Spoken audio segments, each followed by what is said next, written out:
लाहौर में मनाजिर देखने को मिल रहे हैं ज़मान पाक में जो हो रहा है, वो कभी पाकिस्तान की 75 साला तारीख़ में वो मनाजिर कभी किसी सियासी जमात के हवाले से नहीं देखे गए। सियासी जमातों की जो क्रेडिट पे क्या चीज़ होती है, सियासी जमातें किस हवाले से पहचानी जाती हैं, पाकिस्तान की सियासी जो तारीख़ है, जमहूरी तारीख़ है, उसमें क्या है। हमने तो यही देखा है, यही सुना है कि कुर्बानी दी जाती है किसी भी जिद्दोजहद के लिए, किसी भी सियासी तहरीक के लिए। हमने देखा कि सियासतदान एक कॉज़ के लिए फांसी का फंदा भी कबूल करते हैं, शहादतें भी कबूल करते हैं, गोलियां भी खाते हैं, जिला वतनियाँ भी बर्दाश्त करते हैं, अटक के लेके ज़ंदानों में भी फेंके जाते हैं और उम्र कैद भी बर्दाश्त करते हैं झूठे मुकदमात के अंदर। ये पाकिस्तान ने पहली मर्तबा पाकिस्तान के 75 साल में देखने को मिला कि एक ऐसी जमात जो अपने आप को सियासी जमात कहती है, जिसको ट्रीट एक सियासी जमात के तौर पे किया जाता है, एक इंसान जो अपने आप को सियासी लीडर कहता है और सियासी जमातों से मुकाबला करता है, उसने जो पिछले 5 दिन से जो हरकतें शुरू की हुई हैं ज़मान पाक के अंदर, मैंने पाकिस्तान की तारीख़ में कभी ये नहीं देखा।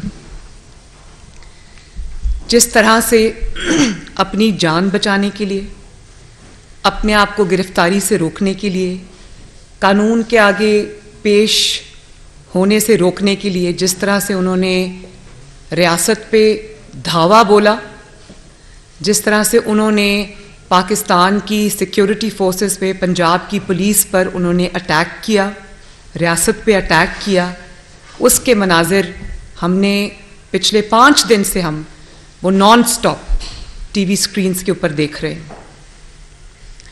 और ये रियासत के ख़िलाफ़ खुलेआम बगावत हुई है, खुलेआम।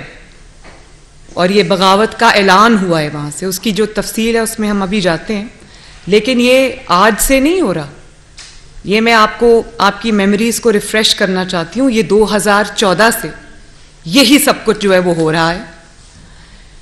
वो आपको याद होगा, ये वही लोग हैं जिन्होंने शाराए दस्तूर के ऊपर कब्रें खोदी, कफन पहन के रियासत का मजाक उड़ाया, सुप्रीम कोर्ट के सामने गंदे कपड़े अपने टांगे, और जिन्होंने पीटीवी पर हमला किया, पार्लियामेंट पे हमला किया, पुलिस के नौजवानों के, पुलिस के ऑफिसर्स के सर फाड़े, उनकी हड्डियां तोड़ी। वो आपको याद होगा जो ऑफिसर डीएसपी जुनेजो था, उसके मनाजिर आज तक कौम नहीं भूली, किस तरह हड्डियां तोड़ के उसको हॉस्पिटल में दाखिल किया गया, सर तोड़े पुलिस वालों के। और फिर ये घेराओ, जलाओ, सिविल नाफरमानी की कॉल, हुंडी से पैसा भेजो, प्राइम मिनिस्टर को गर्दन से घसीट के ऑफिस से बाहर निकालेंगे, ये 2014 में हुआ और तब से आज तक होता आ रहा है। फ़र्क सिर्फ ये, तब ये चीज़ें छुपी हुई थीं क्योंकि सहूलतकार सर पे मौजूद थे, हर स्याह को सफ़ेद करने वाले मौजूद थे, हर चीज़ पे ग्लॉस ओवर करने वाले मौजूद थे। ऐसे शख्स को जब वो ये कर रहा था, जब वो घराओ जलाओ कर रहा था, जब वो कौम को ये गुंडागर्दी की तरकीबें बता रहा था, ऐसे में उसको जस्टिस साकिब निसार सदाकत और अमानत के सर्टिफिकेट दे रहा था। और उस वक्त पैनामा बेंच जो है उसमें ये उसके सामने नवाज शरीफ के ख़िलाफ़ जब मुकदमा चल रहा था पैनामा का, उस वक्त ये बतौर इश्तिहारी मुल्ज़िम के अदालत में फ्रंट रो पे टांग रख के बैठा था। और जस्टिस खोसा जो पैनामा बेंच का सरबराह था, उसको तौफीक नहीं हुई कि वो उसके सामने रोज़ आकर इश्तिहारी मुल्ज़िम पेश होता था, उसको किसी ने गिरफ्तार नहीं किया, बल्कि उल्टा उस पैनामा बेंच ने, जिसकी सरबराही जस्टिस खोसा कर रहे थे, जस्टिस खोसा ने नवाज शरीफ को शर्मनाक इल्काबात से नवाजा।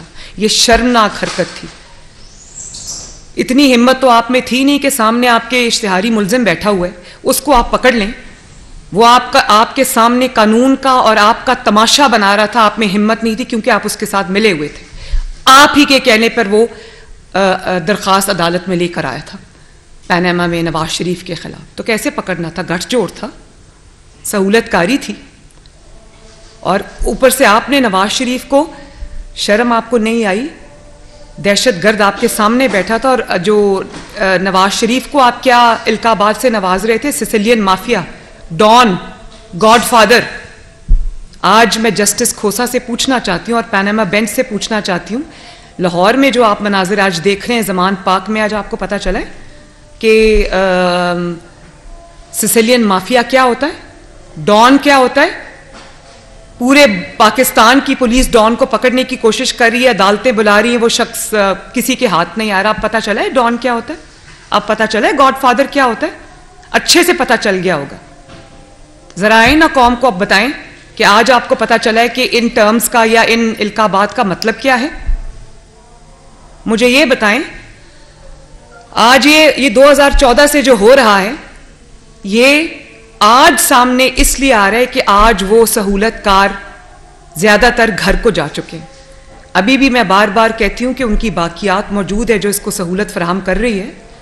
हम गहरी नजर रखे बैठे हैं, लेकिन वो बाकियात अभी भी मौजूद हैं। इसलिए जो असल बैसाखियां थी वो चली गई, इसीलिए आज ये जो सामने खुल के आ रहे हैं। जरा दिखाएंगे प्लीज ये 2000, मैं जरा याद दहानी कराती चलूं, जरा वीडियो प्ले करें।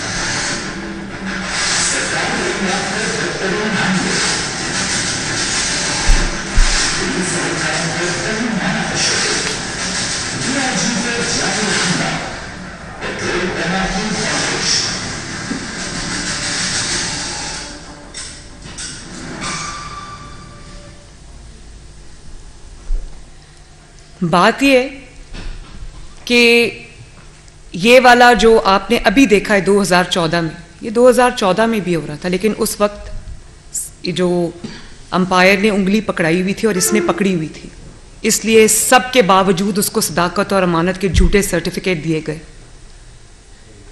आज आप देखें कि वो बिगड़ा हुआ बच्चा जो 2013-14 से जो बिगाड़ते आ रहे उसको आज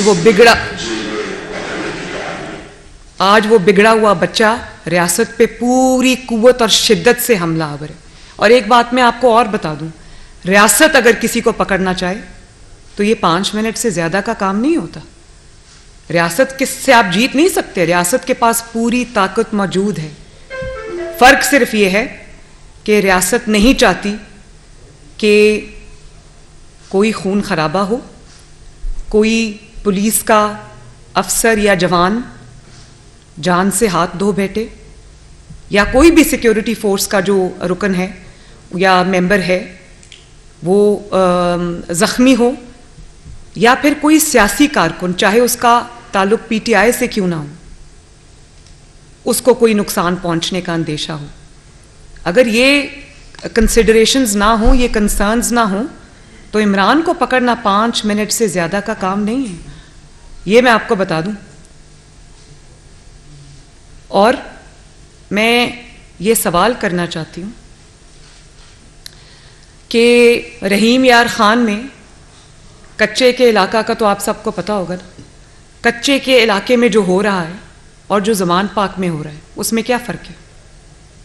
कच्चे में भी जब पुलिस डाकुओं को, डकैतों को, अगवाकारों को पकड़ने जाती है तो वो हथियारों से लेस होकर पुलिस के ऊपर हमलावर होते हैं, मुकाबला करते हैं, पुलिस के ऊपर पूरी कुव्वत से वो अटैक करते हैं, उनको पीछे धकेलते हैं। ज़मान पाक में क्या हो रहा है? ज़मान पाक में भी यही हो रहा है जो कच्चे में हो रहा है। तो तो ये कोई मनाजिर आपने टीवी पे देखें, आप कच्चे के मनाजिर देख लें, ज़मान पाक के मनाजिर देख लें, एक ही मनाजिर है। वहां पर भी एक शख्स बंकर में छुपा बैठा है, वहां पर भी एक शख्स हिफाजती तहवील में छुपा बैठा है, और वहां से अपने वर्कर्स के जरिए, दहशतगर्दों के जरिए, कल अदम तंजीमों के अरकान के जरिए वो पूरी कुव्वत से रियासत के सिक्योरिटी फोर्सेस के ऊपर हमला आवर है। क्या फर्क है कच्चे के डाकुओं में और इमरान खान में?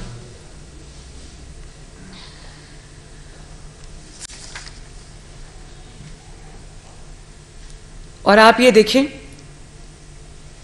कि ये वही शख्स है जो आज फिजिकली रियासत के ऊपर हमला आवर है, लेकिन रियासत के ऊपर हमला आवर ये अब से नहीं है।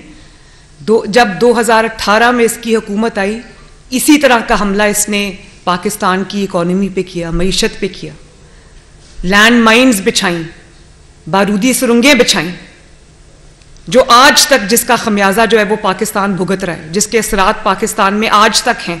पाकिस्तान अभी उससे निजात नहीं हासिल कर सका। वही इसने, जब इसको पता चला कि ये हुकूमत से जा रहा है, तो वो साइफर वाली स्टोरी बना के ये ले आया, कहानी बना के वो झूठ घड़ के ले आया, और हर जलसे में, जुलूस में वो साइफर वाला कागज जो था वो लहराता था, और पाकिस्तान के ताल्लुकात दूसरे ममालिक के साथ मुश्किल में डाल के, जेपडी में डालकर, खराब करके, खुद ये हाथ जोड़ के अमेरिका से माफी मांगकर ये ताल्लुकात बेहतरी के लिए आज कोशिश कर रहा है। इसने वहां पर जो लोग एम्प्लॉय किए हुए हैं, जिनको ये पैसे दे रहा है डॉलर्स के अंदर के अमेरिका से मेरे ताल्लुकात बेहतर कराओ, पाकिस्तान के ताल्लुकात दूसरे ममालिक से खराब करके ये पैसे देकर अपने मामलात जो है वो ठीक कर रहा है। और आप आज देखें, ज़ल्मे खलीलजाद का स्टेटमेंट आया है इसके हक में। ज़ल्मे खलीलजाद साहब को मैं पूछना चाहती हूँ कि इसके दौर में जो बदतरीन तशद्दुद, बदतरीन इंतकाम, बदतरीन विक्टिमाइजेशन तमाम अपोजिशन पे हो रहा था, उस वक्त ज़ल्मे खलीलजाद साहब चुप क्यों बैठे थे? और आज उनको ये हक किसने दिया है कि वो पाकिस्तान के अंदरूनी मामलात में बोलें? वो ये भी ज़रा फरमा दें कि पूरी दुनिया के मुहज़्ज़िब ममालिक के अंदर जब कोई शख्स कानून को इवेड करता है, अदालतों के अहकामात को पांव के नीचे रोनता है, अदालत बुलाती है, जाता नहीं है, फोर्स इस्तेमाल करता है, तो उसके बारे में दुनिया क्या कहती? उसके साथ ये सलूक होना चाहिए जो इमरान खान के साथ हो रहा है। उसके बारे में इनका क्या कहना है? मैं ये सवाल करती हूं। पाकिस्तानियों ने इस चीज का बहुत बुरा बनाया है। उस वक्त वो क्यों खामोश थे जब इमरान के 4 साला दौर में बदतरीन तशद्दुद सहाफियों के साथ किया गया? उनको सच बोलने की पैदाश में पेट में गोलियां मारी गई, हड्डियां तोड़ी गई मार मार के, घरों से उठाकर ब्रॉड डे लाइट में अगवा किया गया। उस वक्त ये क्यों चुप थे? और जब जो इंटरनेशनल तंजीमें हैं उन्होंने कहा कि ये, और उन्होंने लिखा कि ये प्रेडिटर्स हैं, प्रेडिटर का लफ्ज इस्तेमाल हुआ इनके लिए, जो इनके खिलाफ आवाज उठाता था, चाहे वो अपोजिशन से हो, सियासतदानों से हो, या वो मीडिया से हो, उसको इबरत का जो वो सिंबल बनाते थे ये लोग। उस वक्त ये क्यों खामोश थे? और जिस तरह से जिन लोगों की तरफ से आज इसके लिए आवाज उठाई जा रही है, इसमें कोई शक नहीं है, मुझे अब कोई शक नहीं है फॉरेन फंडिंग केस के बाद कि इसको पाकिस्तान में अनरेस्ट लाने के लिए, इंतशार लाने के लिए, एनआरकी फैलाने के लिए, सिविल अनरेस्ट फैलाने के लिए इसको लॉन्च किया गया पाकिस्तान में। वरना इसके पल्ले और है क्या सवाए दहशतगर्दी के, गुंडागर्दी के, पाकिस्तान की मईशत तबाह करने के, पाकिस्तान के ताल्लुकात सारे ममालिक से खराब करने के इसके पल्ले और है क्या? मैं ये सवाल पूछना चाहती हूं।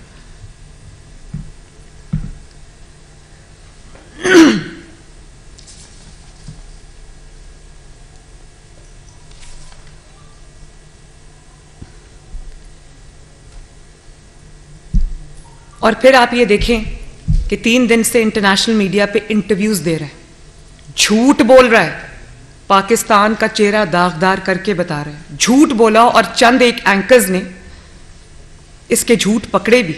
उनको झूठ बोल रहा है कि मेरी तो 18 तारीख तक मेरे पास बेल थी, इसके पास कोई 18 तारीख तक बेल नहीं थी। अगर 18 तारीख तक बेल थी तो जब कोर्ट ने पुलिस भेजी पकड़ने के लिए तो क्यों नहीं जाके कहा, बेल का कागज दिखाया कि देखो मेरे पास ये बेल है? उस वक्त हाथ से लिखी हुई अंडरटेकिंग क्यों दे रहा है? जब बेल थी तो अंडरटेकिंग की क्या जरूरत है? वो तो बेल का कागज ही काफी है।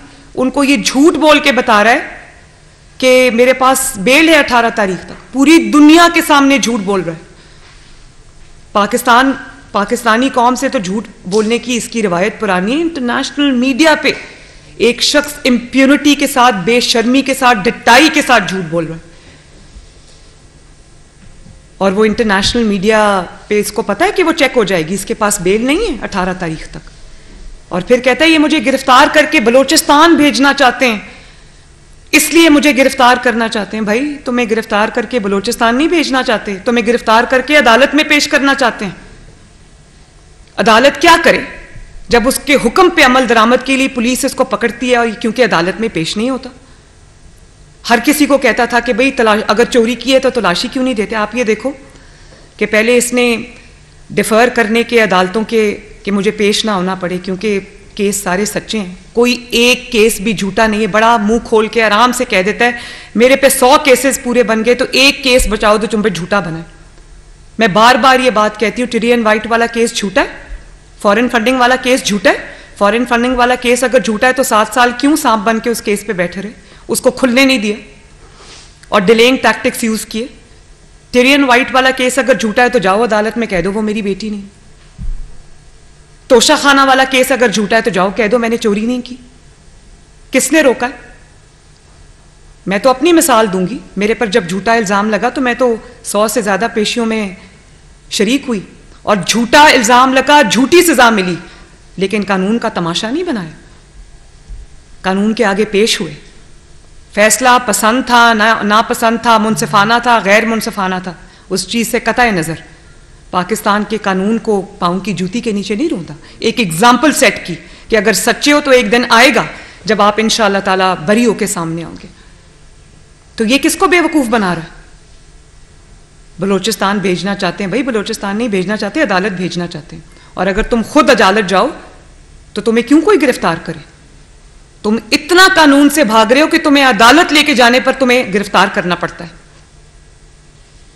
और मैं आज भी ये कहती हूं कि अभी इसको गिरफ्तार ना किया जाए, इसके मुकदमे चलाए जाएं, इसके मुकदमों में इसको पेश किया जाए। ये एक अंडरटेकिंग लिख कर दे तमाम केसेस में जो इसके खिलाफ चल रहे हैं कि मैं हर पेशी पर जब अदालत बुलाएगी मैं पेश हूंगा। तो मैं कहूंगी इसको अभी गिरफ्तार ना करें, जब इसके मुकदमात का फैसला हो जाए तो इसको गिरफ्तार करें, क्योंकि वो सामने फैसला दीवार पे लिखा हुआ है, इसीलिए पेश नहीं होता। और पेश होना ना पेश होना एक अलग बात है। अब वो किस तरह से हमला आवर है, मैं तो ये सोचती हूं कि जो ज़र्ब अज़्म में हमने मनाजिर देखे थे, जो रद्दुल फसाद में हमने मनाजिर देखे थे, जब दहशत गर्द होते हैं, कोई दहशत गर्दी का प्लानिंग कर रहे होते हैं, वो क्या करते हैं? वो गार में बैठकर, गारों में छुप कर वो वहां से ऑर्डर्स पास करते हैं। पॉलिटिकल तरीकों में, जमहूरी तरीकों में, जब किसी मकसद के लिए कोई पाकिस्तान के सियासतदान या किसी भी मुल्क के सियासतदान जब कोई तहरीक चलाना चाहते हैं, जब कोई कैंपेन चलाना चाहते हैं, जब कोई जमहूरी तहरीक चलती है, तो हमने तो यही देखा है कि जो सियासी लीडर होता है या जो जमात का सरबराह होता है वो फ्रंट से लीड करता है, वो सबसे आगे होता है, लोग उसके पीछे निकलते हैं।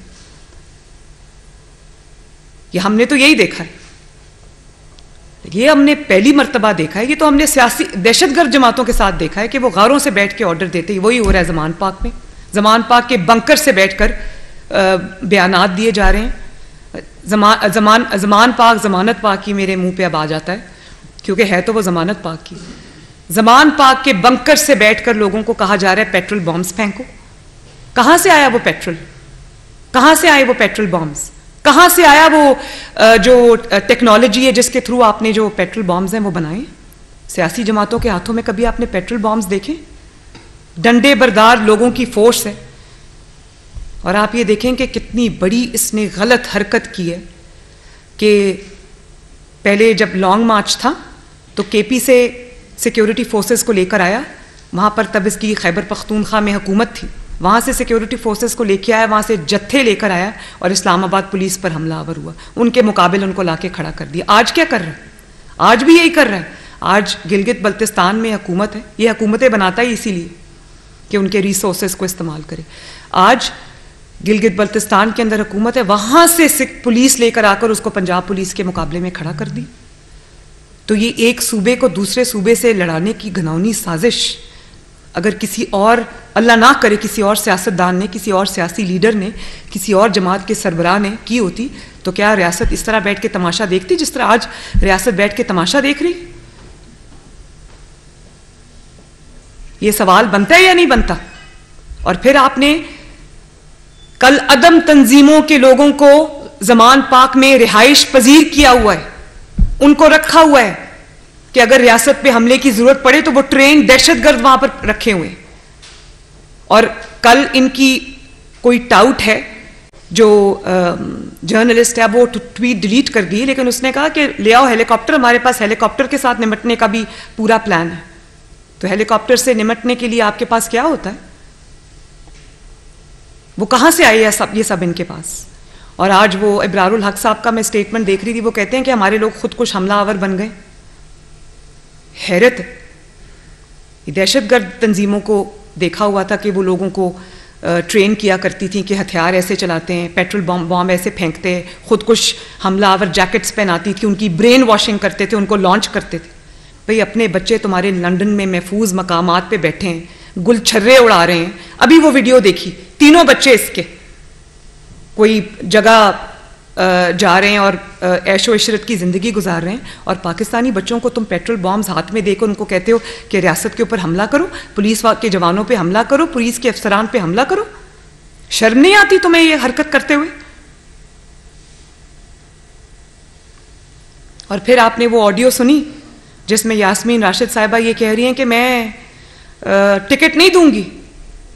आजकल हम टिकट्स के लिए इंटरव्यूज़ करें, सियासी जमातें जब टिकट्स के लिए इंटरव्यूज़ करती हैं तो क्या पूछती हैं?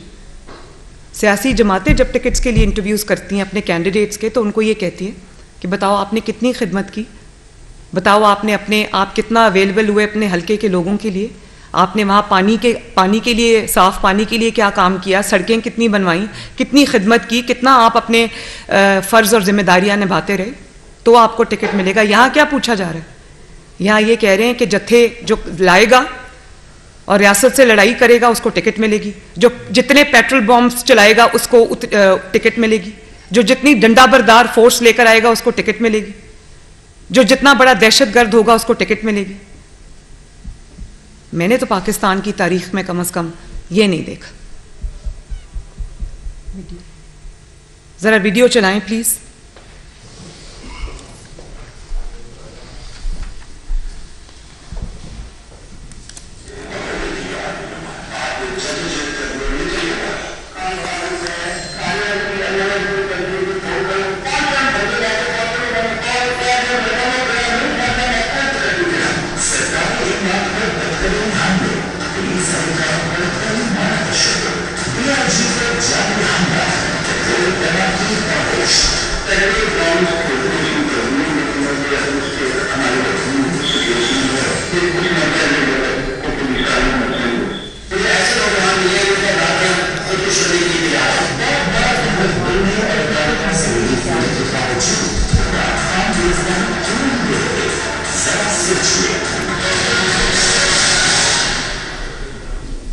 सुन लिया आपने? वो कह रहे हैं कि हमें ऐसे नौजवान मिले जो खुद कुछ हमले के लिए तैयार है।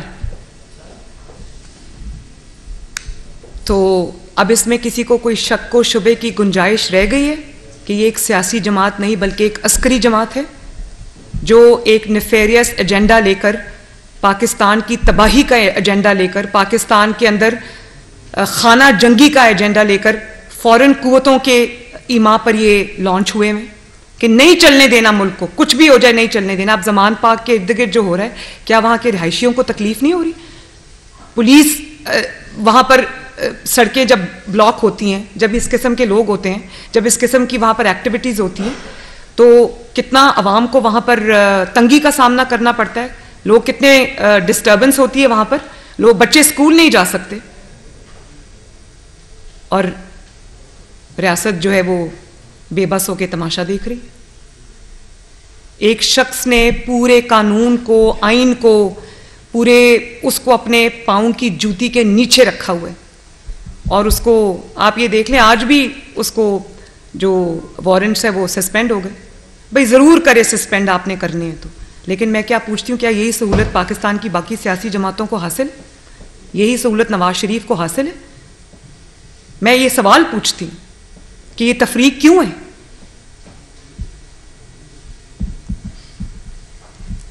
और आप ये देखें कि जिस तरह से जो खुदकुश हमला आवर को ब्रेन वॉश किया जाता है, जो अस्करी तंजीमों के सरबराह होते हैं, जो दहशतगर्द तंजीमों के सरबराह होते हैं, वो गार में से बैठकर अपने इंटरव्यूज़, अपनी वीडियोज़ नामालूम मकाम से जो है वो अवाम तक पहुंचाते हैं। ये क्या कर रहा है?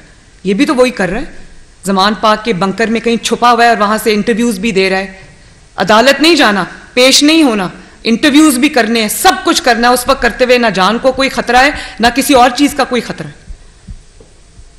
और जिस तरह जो अस्करी जमातें हैं या जिस तरह से दहशतगर्द जमातें हैं, वो अपने लोगों को ये कहती हैं कि जाओ खुदकुश जैकेट पहनो, खुदकुश हमला करो, जन्नत का वादा करती हैं, इसी तरह ये लोगों को कह रहा है जाओ रियासत पे हमला करो, ये टिकट का वादा कर रहा है। एक ही बात है, कोई दो बातें नहीं है ये।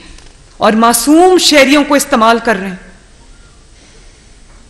खवातीन को इस्तेमाल कर रहे हैं, अपने बच्चे बाहर बिठाए हुए, अपनी खवातीन बाहर बिठाई हुई और सड़क पे निहत्ते बच्चों को आगे किया हुआ है, जिन्होंने डंडे पकड़े हुए। क्या ये मेरी कौम का मुस्तकबिल है? क्या ये मेरे नौजवानों का मुस्तकबिल है? तो ये सवाल हैं ऐसे जिनके जवाब पाकिस्तानी कौम जो है वो मांग रही है। टिकट लेते हुए ये पूछेंगे कितने नौजवानों के, कितने पुलिस वालों के सर तोड़े, कितनी पुलिस वालों की हड्डियां तोड़ी। ये पाकिस्तान की सियासत को क्या रुख दिया जा रहा है और ये पाकिस्तान का क्या चेहरा पेश किया जा रहा है, सिर्फ इसलिए कि एक शख्स अपने मुकदमात से डरता है, एक शख्स इंसाफ से डरता है, एक शख्स के हाथ जराइम से रंगे हुए हैं, लेकिन वो अदालत में पेश नहीं होता। भाई कुछ नहीं किया तो हो जाओ ना पेश, कह दो मैंने कुछ नहीं किया। वो भी नहीं कहना, क्योंकि झूठ पहले पता है कि जुर्म किया हुआ है। सिर्फ एक शख्स की जान बचाने के लिए कानून से ये पूरा का पूरा खेल रचाया जा रहा है और पूरी स्टेट जो है वो हॉस्टेज बनी हुई है।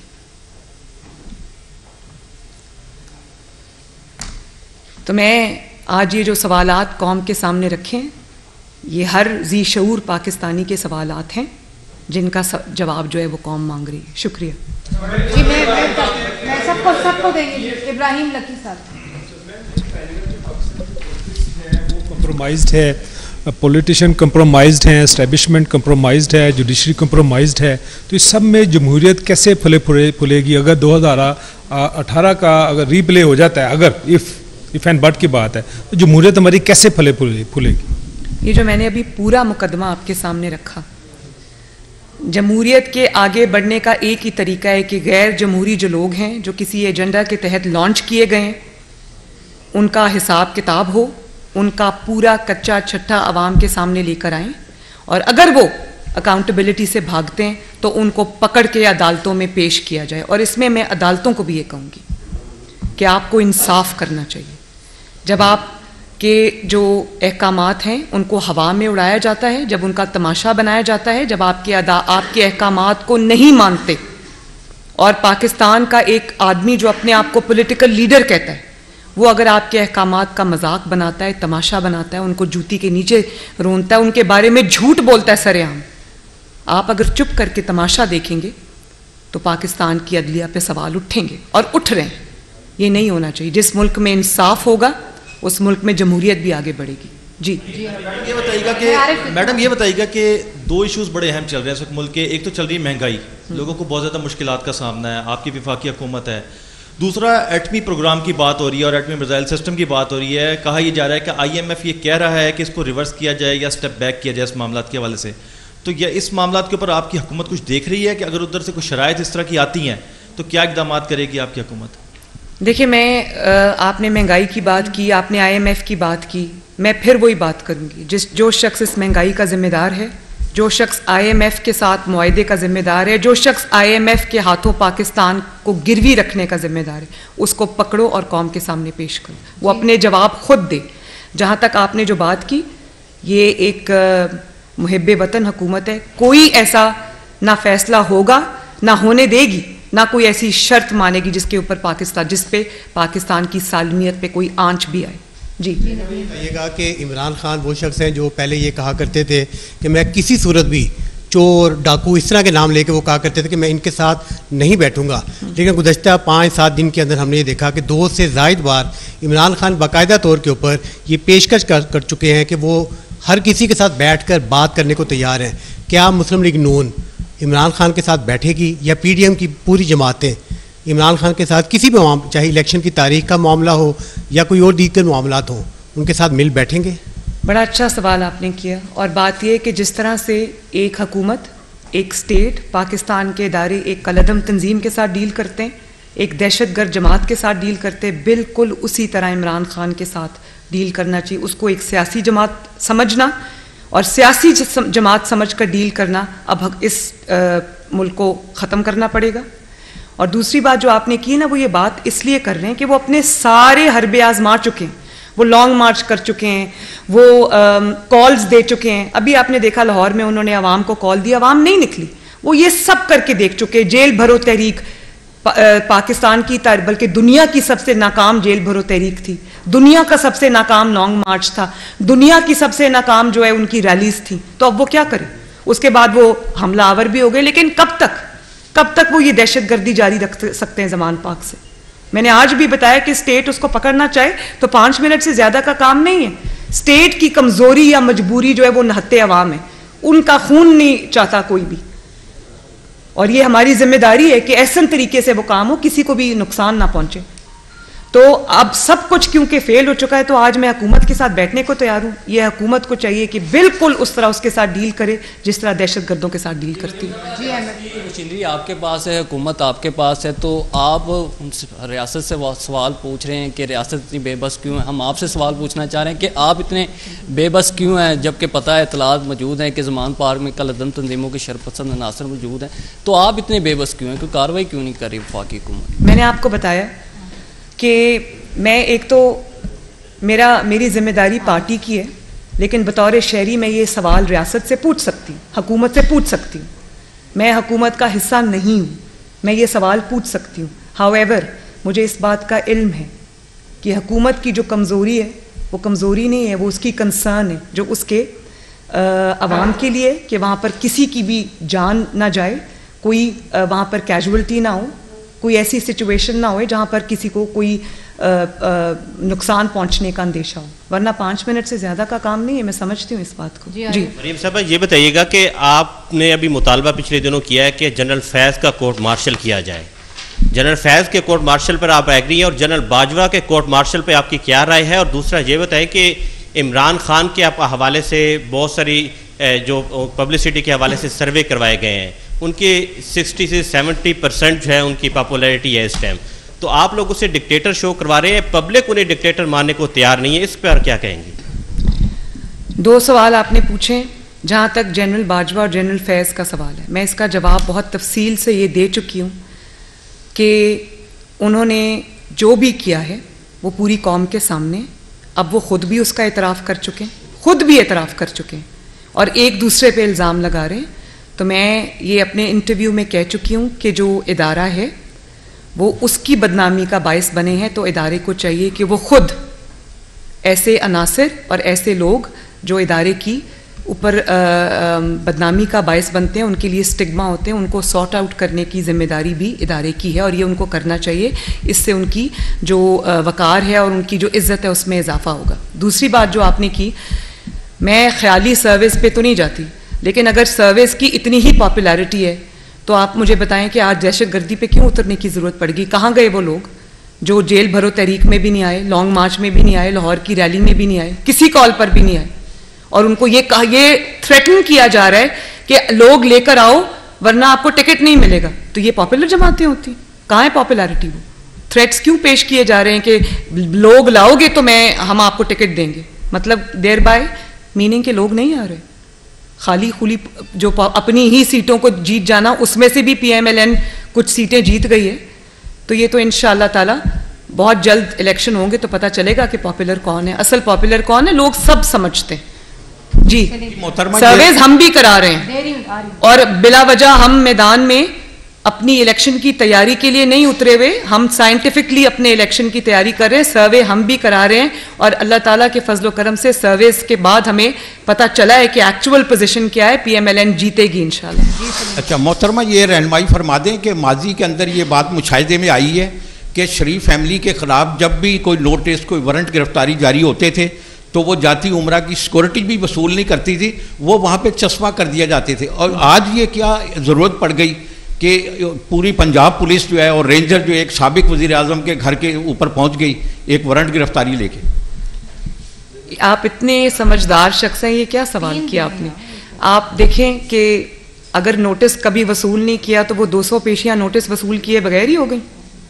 वो जो कैद काटी है नवाज शरीफ साहब ने, मरियम नवाज ने, शहबाज शरीफ ने, हमजा शहबाज शरीफ ने, आप शरीफ फैमिली की पर्टिकुलरली आपने बात की इसलिए मैं शरीफ फैमिली का जवाब दे रही हूँ, वो नोटिस किए बगैर ही हो गई।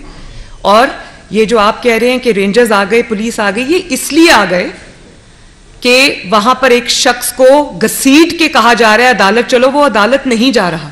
जबकि जिन शरीफ फैमिली का मैंने नाम लिया वो चारों अदालतों में हर पेशी पर पेश हुए, किसी एक पेशी पे नहीं कहा कि हम बीमार हैं, मेरी बीवी बीमार है, मैं 72 इयर्स का हूं, मैं बुजुर्ग हो गया हूं, मेरी टांग टूटी हुई है, किसी ने ये बात नहीं की। नवाज शरीफ साहब एक हार्ट पेशेंट होते हुए एक्चुअल सिचुएशन के वो पेश होते रहे। शहबाज शरीफ साहब कैंसर के मरीज हैं, कमर दर्द की तकलीफ है, पेश होते रहे। और फिर सिर्फ पेश नहीं हुए, गिरफ्तारी भी दी, जेलें काटी इंतकाम की। तो ये तो दोनों का कंपैरिजन ही नहीं बनता भाई जी। आपने जब मियां नवाज शरीफ साहब की हुकूमत का ख़ात्मा किया गया तो बड़ा अग्रेसिव जानदार पॉलिटिकल बयानिया आपने क्रिएट किया, वोट को इज़्ज़त दो के हवाले से कैंपेन चलाई आपने, पजीराई बहुत मिली पब्लिक में आपके इस बयानिए को। उसके बाद उन्हीं लोगों के ख़िलाफ़ जिनके ख़िलाफ़ आपने ये बयानिया तरतीब दिया था, उन्हीं के ख़िलाफ़ शुरू कर दी बयानबाजी इमरान खान साहब ने। मेरी मुराद जनरल बाजवा और जनरल फैज़ से है और आप पीछे हट गए उससे। अब आपकी सारी गुफ्तगू से लगता है कि आपका जो नेक्स्ट बयानिया है वो सिर्फ इमरान खान को काउंटर करने के लिए है, उसको एक्सपोज करने के लिए है और सारे का सारा उसी के ख़िलाफ़ है। क्या ये दुरुस्त है? कल कला इमरान खान को सज़ा हो गई, वो अंजाम को पहुँच गए, तो फिर आपका बयानिया क्या होगा नेक्स्ट? देखिए, बयानिया किसको कहते हैं, मैंने ये बात बारहा कही है, मैं दोबारा दोहरा देती हूँ। बयानिया उसको नहीं कहते कि जब कोई इक़्तिदार में हो, जब कोई अपनी पूरी कुव्वत में हो, ताकत में हो, तो आप उसको उसके पाँव को पकड़ें और जब वो चला जाए अपने टेन्योर पूरा करके तो तब आप उसका गिरेबान पकड़ें। नवाज शरीफ साहब ने जब जनरल बाजवा का और जनरल फैज़ का नाम लिया था उस वक्त वो एक सिटिंग आर्मी चीफ था और दूसरा सिटिंग DGI था और वो जो PDM का पहला जलसा था गुजरांवाला का, उन्होंने तब उसका नाम लिया। आज भी I am not mincing my words, मैं उनका भी नाम ले रही हूँ, उनकी बाकियात का भी नाम ले रही हूँ, उनकी तस्वीर भी दिखा रही हूँ लोगों को, जो हकायक हैं वो बता रही हूँ लोगों को। तो हमारा बयानिया कोई साइफर का बयानिया नहीं है और या ये बयानिया नहीं है कि जब आपका चीफ हो और आप इक़्तिदार में हो तो आप कहें कि जनरल बाजवा जैसा कोई चीफ नहीं था, ऐसा सिपा सलार तो पाकिस्तान की 75 साल तारीख में नहीं आया। ये तो ऐसे हैं, इन्होंने मेरे लिए इतनी मदद की, मेरे लिए पैसे ले लेकर आए बाकी मुल्कों से, और जब जनरल बाजवा चले गए और आपका इक़्तिदार चला गया तो आप उनको कहते हैं कि इनका कोर्ट मार्शल होना चाहिए। ये तो बुज़दिल की निशानी है कि जब आपको किसी से डर हो, कोई ताकतवर हो, उस वक्त आप उसके पाँव पकड़े और जब वो बाहर आ जाए, कमज़ोर हो जाए, तो तब आप उसका गिरेबान पकड़े। मुस्लिम लीग नून ने ये नहीं किया। मुस्लिम लीग नून ने अंजाम से बेपरवाह होकर सच बात की और अब आज भी सच बात कर रही हूँ। मुझे रिफ्यूट कर सकते हैं तो करें और कल भी सच बात करूंगी इंशाल्लाह। जी मैम, ये बताइएगा कि हमने जो मनाजिर गुज़िश्ता दिनों में ज़मान पार्क में देखे, बिल्कुल इसी तरह के मनाजिर मुल्तान रोड पर TLP के दौरान जब एक रैली की कॉल थी उनकी भी धरने की, तो तब भी इसी तरह का जो सूरत हाल थी वो देखने को मिली, पेट्रोल बम्स और तशद्दुद पुलिस एहलकारों पर। उस वक्त तो रियासत ने TLP को बैन किया, TLP के लोगों को पकड़ा, लेकिन यहाँ पर आके हम देखते हैं कि अभी भी वो सॉफ्ट कॉर्नर मौजूद है कि ना तो पकड़ा गया है, ना ही किसी को हम देख रहे हैं कि किसी पर पाबंदी लगाने की इवन कोई बात भी नहीं कर रहा। पेट्रोल बम्स भी वही हैं, पुलिस वाले भी वही मार खा रहे हैं, लेकिन रियासत यहाँ पर बैकफुट पर नजर आई है। इसकी क्या वजह है? और दूसरा मेरा क्वेश्चन आपसे ये है कि महंगाई बहुत बड़ा मसला है, क्या मुस्लिम लीग नून की क़यादत को इस वक्त जो गवर्नमेंट में भी है उनको मशवरा देते हैं कि इसके लिए कोई इस तरह का मैकेनिज्म बनाएं, कम से कम महंगाई को भी कम किया जा सके? देखिए, जो पहली आपने बात की उसमें जो भी आप कहते हैं कि रियासत बैकफुट पे नज़र आती है, रियासत बैकफुट पे सिर्फ इसलिए होती है कि रियासत खून खराबा नहीं चाहती। रियासत किसी भी शहरी की जान की कदर करती है, उसकी हिफाजत रियासत की जिम्मेदारी है।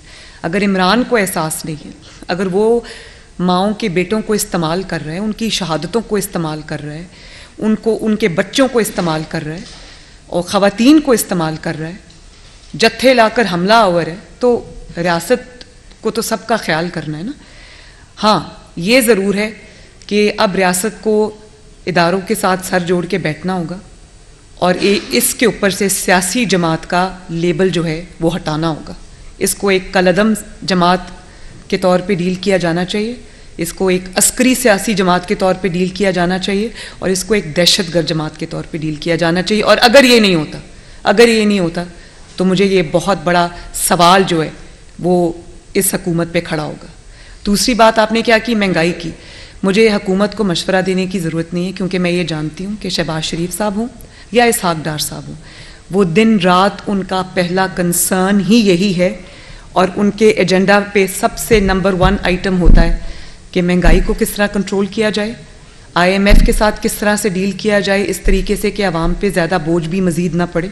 और देखिए, हम लोग पॉलिटिकल पार्टी है, हमारा अपना पॉलिटिकल कैपिटल है, हमें एहसास है इस चीज़ का।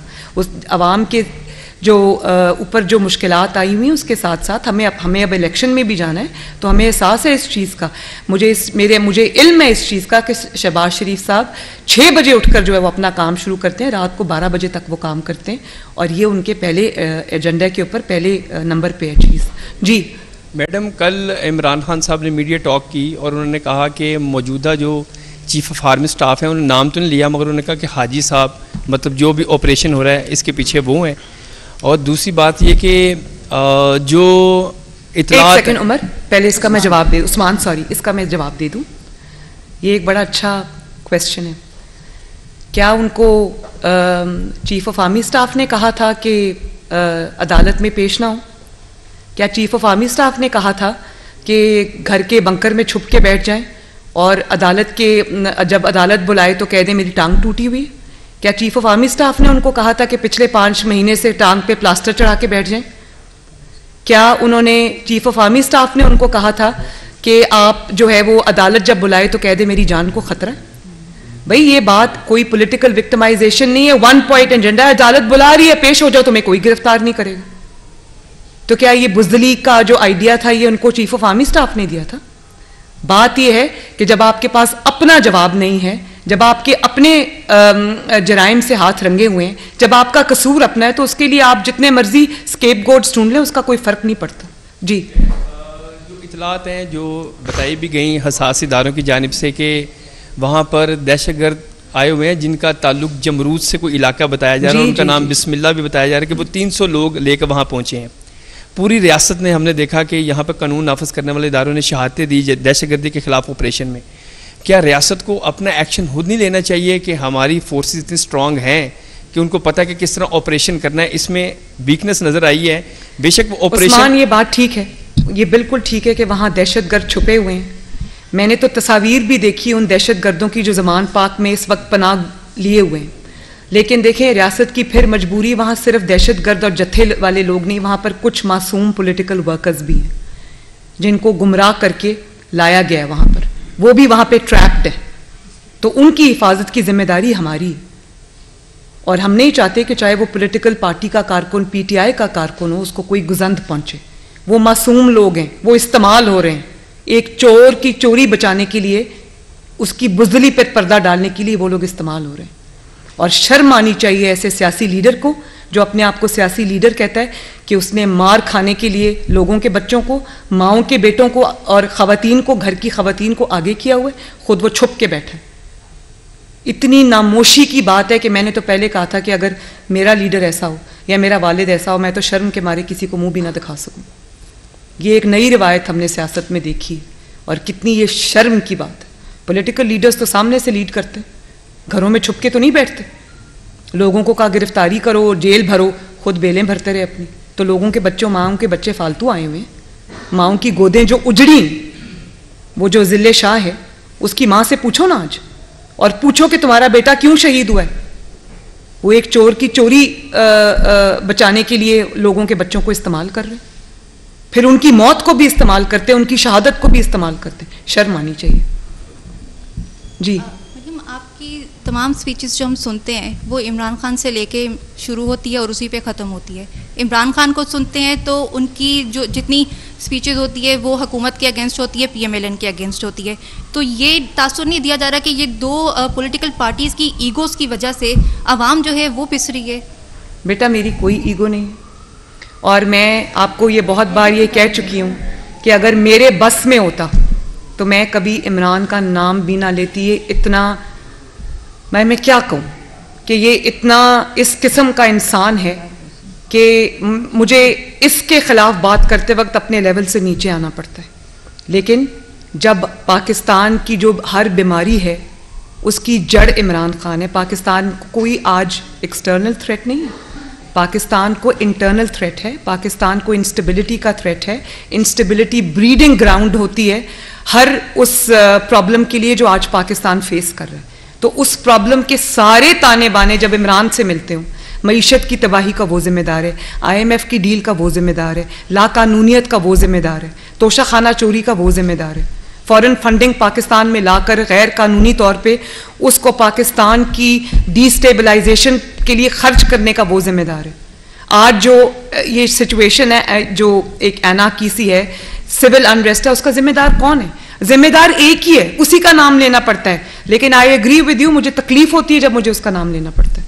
ये ईगोज की जंग नहीं है, ये सच और झूठ की जंग है। मेरा फर्ज है बतौर पाकिस्तानी, बतौर एक जमात की रुकन के, कि मैं जो सच है वो कौम को बताऊं।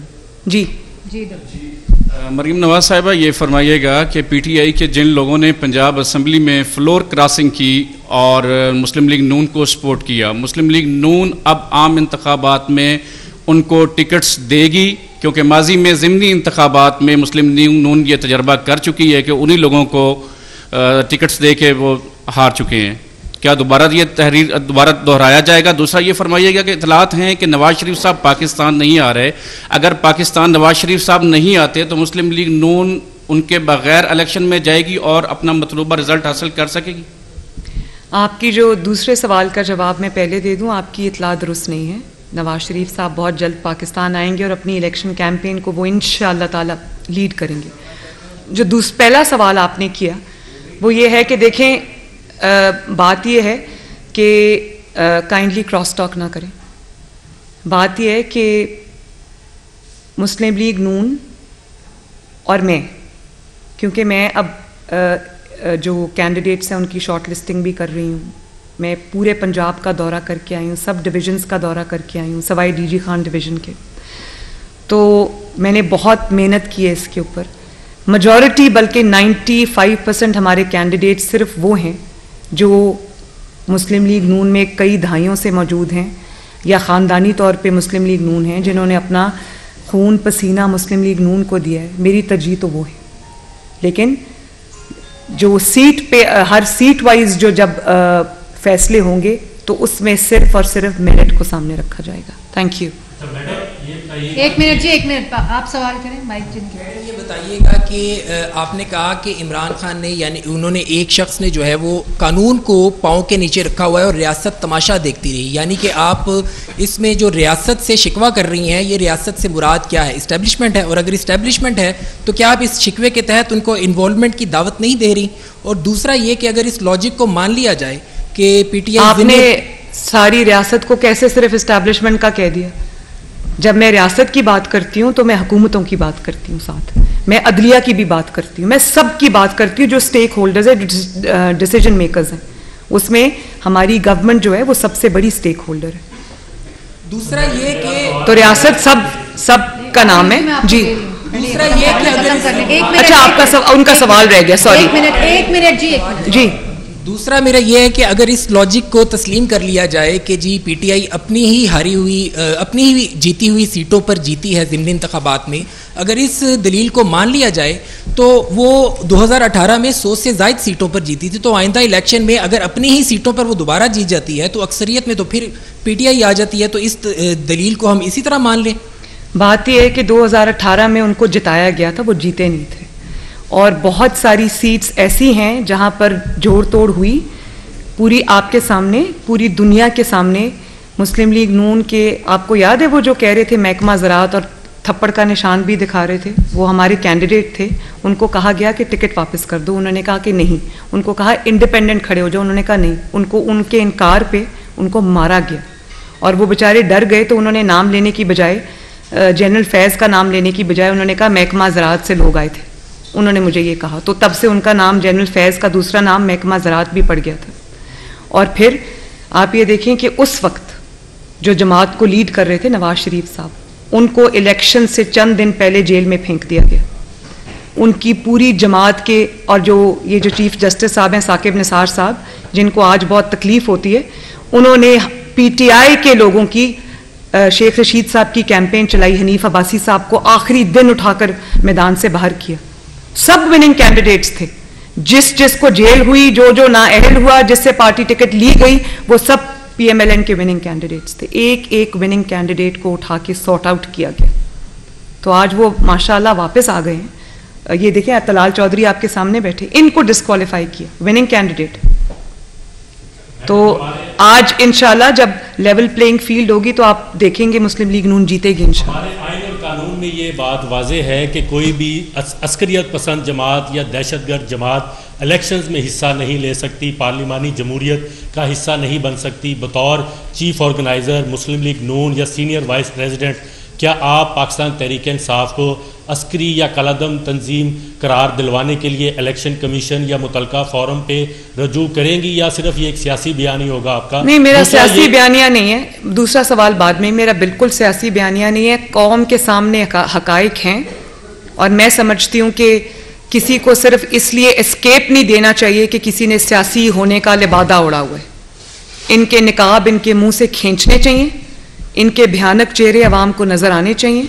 और ठीक है, अगर आपने अस्करियत पसंद बन के आना है, आपने दहशतगर्द जमात बन के आना है, तो फिर आपको दहशतगर्द जमात बन के आना होगा। फिर आपको पॉलिटिकल पार्टीज का गाब अवेलेबल नहीं होगा, उसका फसाद अवेलेबल नहीं होगा, ना होना चाहिए। मेरी सिर्फ इतनी सी बात है। अच्छा मैडम, और फिर जो ट्रीटमेंट आप देते हैं सियासी जमातों को, वो फिर आपको दहशतगर्दों को वो नहीं देना चाहिए, फिर आपको तफरीक करना पड़ेगी। अच्छा मैडम बताइएगा, औरत होके आप जो है वो आप अदालतों में भी जाती रही, आप जेल भी गई, और इमरान खान जो है वो मर्द होके वो सिर्फ अभी तक जो है वो सिर्फ अदालत में नहीं जा रहे, गिरफ्तारी या जेल में जाने की तो बहुत दूर की बात है। आप इस कंपैरिजन को किस तरह देख रही हैं? मैं इस कंपैरिजन को, जो शेर और गीदड़ के, एक तरफ आप शेर रख लें, एक तरफ आप गीदड़ रख लें, तो आप देख लें, आपने मेरी बात की, जो गिरफ्तारी से डर जाए, जो अपने निहत्ते कारकुनों को मरवाने के लिए आगे छोड़ दे, खुद बाथरूम में छुप जाए या चारपाई के नीचे छुप जाए, उसको क्या कहते हैं? उसको पॉलिटिकल लीडर नहीं कहते। पॉलिटिकल लीडर तो हंसते हंसते फांसी के फंदे पे झूल जाते हैं, हंसते हंसते शहादत कबूल कर लेते हैं, हंसते हंसते डिस्क्वालीफाई हो जाते हैं, हंसते हंसते जिंदानों में वक्त गुजार के आ जाते हैं। ये होते हैं पॉलिटिकल लीडर्स, जो ये नहीं कर सकते, जिनकी गिरफ्तारी के नाम से जान जाती है, उनकी नींदें उड़ जाती हैं, तो उसको लीडर नहीं गीदड़ कहते हैं। सबसे पहला सवाल तो ये है कि इमरान खान जो है वो, उसका सबसे बड़ा इल्ज़ाम जो है पाकिस्तान मुस्लिम लीग नून और हुकूमती जमात पर यह है कि हुकूमती जमात नहीं चाह रही कि इलेक्शन हो। एक तरफ इलेक्शन डेट जो है वो दे दी गई है, तो क्या इलेक्शन हो रहे हैं, होने जा रहे हैं? देखें, मैंने आपको ये पहले भी बहुत बार अपनी तकरीर में ये बता दिया है कि मैं, मुस्लिम लीग नून अगर इलेक्शन नहीं चाहती तो मुस्लिम लीग नून किस चीज़ की दरखास्तें मांग रही है? मुस्लिम लीग नून अपने डिविजन्स के दौरे क्यों कंप्लीट कर चुकी है? मुस्लिम लीग नून अपने कैंडिडेट्स की लिस्ट क्यों कंपाइल कर रही है? आज पार्लियामेंट्री बोर्ड्स भी अनाउंस हो गए, तो मुस्लिम लीग नून अगर इलेक्शन से दौड़ी हो तो मुस्लिम लीग नून एक वाहिद जमात है जिसने मैदान में उतरकर अपनी तैयारी शुरू कर दी है। मुस्लिम लीग नून चारपाई के नीचे नहीं छुपी हुई। मुस्लिम लीग नून अपने घर से रियासत पे हमले नहीं करा रही। मुस्लिम लीग मैदान में इलेक्शन की तैयारी कर रही है। और ये भी मैं बता दूं, इंशाअल्लाह ताला ना सिर्फ हम ये इलेक्शन लड़ेंगे बल्कि जीतेंगे। दोबारा दुब से कह रही हूँ। आपने बस आखिरी जी, पनामा केस की बात की, सैसलिन माफिया गॉडफादर कहा गया, नहीं कहना चाहिए, अदालत के फैसले बोलते हैं। जब जजेस आला अदलिया में सिलेक्शन मनपसंद लगाए जाएंगे तो ऐसा ही होगा। अब आपकी हुकूमत है, क्या आप आला अदलिया के जजेस की मेरिट पर तैनाती के लिए कोई कानून साजी या जुडिशल रिफॉर्म लाने की बात करेंगी? नंबर एक। नंबर 1 मिनट पहले इसका जवाब सुन ले। बिल्कुल करूंगी। ये जो बेंच फिक्सिंग है ये बंद होनी चाहिए और ये किसी फर्द वाहिद के फैसले नहीं होने चाहिए कि एक शख्स जो अपना फैसला बारहा एक पिटिशनर के खिलाफ दे चुका है, बार बार एक दफ़ा अपना माइंड दे चुका है, एक दफ़ा अपना ज़ाती अनाद बता चुका है। आप हर बेंच में जब उन्हीं जजेस को शामिल करेंगे तो उसको और क्या कहते हैं? बिल्कुल ठीक है। दूसरा मेरा सवाल ये है कि पाकिस्तान पहला एटमी इस्लामी मुल्क है और आज वो भीख मांग रहा है और आज जो हालात मुल्क के हैं वो आपके सामने हैं। आप 75 सालों में आज ये मुल्क में जो इस हालत पे पहुंचा हुआ है, आप इसका जिम्मेदार किसको ठहराते हैं? बड़ा तकलीफ दे सवाल आपने किया। पाकिस्तान जिस तरह से तरक्की कर रहा था, आगे बढ़ रहा था, वो कुछ लोगों को तकलीफ हो गई उसकी। 2017 तक, आप 2013 से 2017 का पाकिस्तान देख लें, किस तरह दुनिया से इन्वेस्टमेंट आ रही थी। पहली दफ़ा पाकिस्तान में CPEC जैसा मंसूबा जिसमें इन्वेस्टमेंट के ढेर लग गए पाकिस्तान में। 2% ग्रोथ से 6% प्रोजेक्टेड 7% ग्रोथ पे पाकिस्तान पहुंच गया। IMF का पहली बार जो मुआहदा था उसको ना सिर्फ पूरा किया बल्कि उस मुआहदे के रहते हुए 4 साल ना डॉलर को बढ़ने दिया, ना चीनी की कीमत बढ़ने दी, ना आटे की कीमत बढ़ने दी, ना बिजली की कीमत बढ़ने दी, ना तेल की कीमत बढ़ने दी, ना सब्जियों की कीमत बढ़ने दी, ना गोश्त की कीमत बढ़ने दी। 4 साल स्टैटिक रही कीमतें। तो किसको तकलीफ हुई और क्यों हुई? और वो एक्सपेरिमेंट से पाकिस्तान को क्या मिला? वो इमरान को लाने के लिए नहीं किया गया था, वो इसलिए किया गया था कि वो जिन मकासद के लिए इमरान को लाना चाहते थे वो मकासद नवाज शरीफ पूरे करने वाला नहीं था। वो जानते थे कि नवाज शरीफ एक्सटेंशन नहीं देगा, नवाज शरीफ ये साजिशों में शामिल नहीं होगा, नवाज शरीफ मुल्क की बात करेगा, पाकिस्तान की बात करेगा, आवाम की बात करेगा। इसलिए इनको वो बंदा चाहिए था जो चुपचाप करके अहकामात को मानता रहे। चाहे वो अब 4 साल के बाद आप खुद ही देखें, उन्होंने सबसे ज़्यादा उन्होंने इसको गंद का टोकरा समझ के सर से उतार के फेंक दिया और तोबा तोबा करते हुए भाग गए। लेकिन क्या पाकिस्तान का ये जो नुकसान हुआ है पिछले 4 साल में, ये कभी पूरा हो सकेगा? जिम्मेदारों को जवाब देना होगा। आज जिन्होंने उसको सदाकत और अमानत का सर्टिफिकेट दिया उन्होंने भी वापस ले लिया। वो इतने शर्मिंदा हो गए कि उन्होंने भी वापस ले लिया। इतनी धज्जियां उस शख्स ने उस सर्टिफिकेट की उड़ाई और देने वाले की भी उड़ी। जी मरियम साहबा ये बता दीजिएगा, 30 अप्रैल को पंजाब और 28 मई को KP का इलेक्शन है। 1 माह वहाँ ज़्यादा हो चुका है। दूसरी तरफ इंतखाबात होते हुए यूँ नज़र नहीं आती हैं। इलेक्शन प्रोसेस का तमाम जमातें हिस्सा भी बन रही हैं, आपका भी पार्लिमानी बोर्ड बन चुका है।